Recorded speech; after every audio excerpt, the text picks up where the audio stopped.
ሰላም እንዴት ናችሁ ተወዳጆች?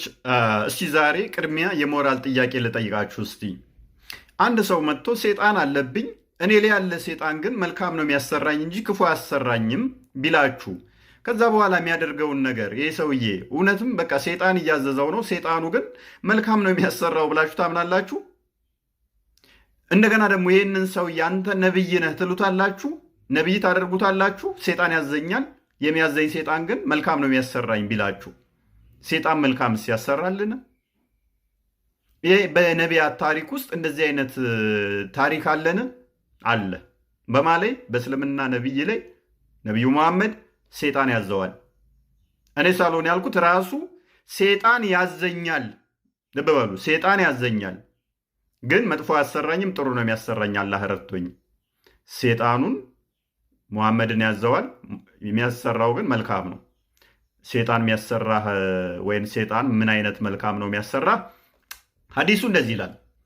ሳይ ሙስሊም 2814 ኤል የሚገኝ ነው።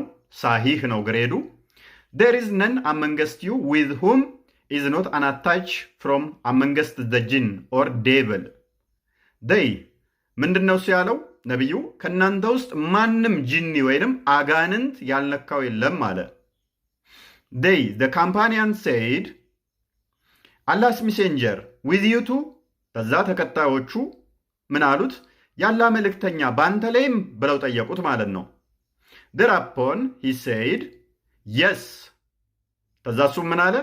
በሚገባ አለብኝ። በት አላህ ሄልፕስ ሚ አጌንስት ሂም ኤንድ ሶ አይ አም ሴፍ ፍሮም ሂዝ ሃንድ ኤንድ ሂ ዳዝ ኖት ኮማንድ ሚ በት ፎር ጉድ። ምን አለ? አሁንም አጋንንት አለብኝ፣ ነገር ግን አላህ ረድቶኝ ይህ አጋንንት የሚያሰራኝ መጥፎ ሳይሆን ጥሩ ስራ ነው የሚያሰራኝ፣ መልካም ነገር ነው የሚያስደርገኝ።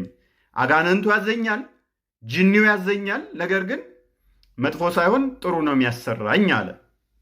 ምን አይነት ጥሩ ነገር ነው አጋንንት ሊያሰራ የሚችለው ነቢዩ ሙሐመድ ብለን ስንጠይቀው ሳያል ቡኻሪ 5765 ላይ እንደዚህ ይላል። Magic was worked on Allah's messenger so that he used to think that he had sexual relation with his wife while he actually had not. ምን ይለናል? ሰሒህ አልቡኻሪ 5765 ላይ ነብዩ ማጂክ ተሰርቶበት በአጋንንት ቁጥጥር ስር ሆኖ ወሲብ ሳያደርግ ያደረገ እየመሰለው ብቻውን ሴክስ ያደርጋል ይለናል። ነብይ ነው። 11 ሚስቶች በአንድ የነበሩት ነው። በአንድ ሌሊት 9 ሴቶችም ይገናኝ ነው። መልካሙ ስራ ምንድን ነው? ብቻ ወሲብ ማድረግ። ብቻ ወሲብ ማድረግ መልካም ስራ።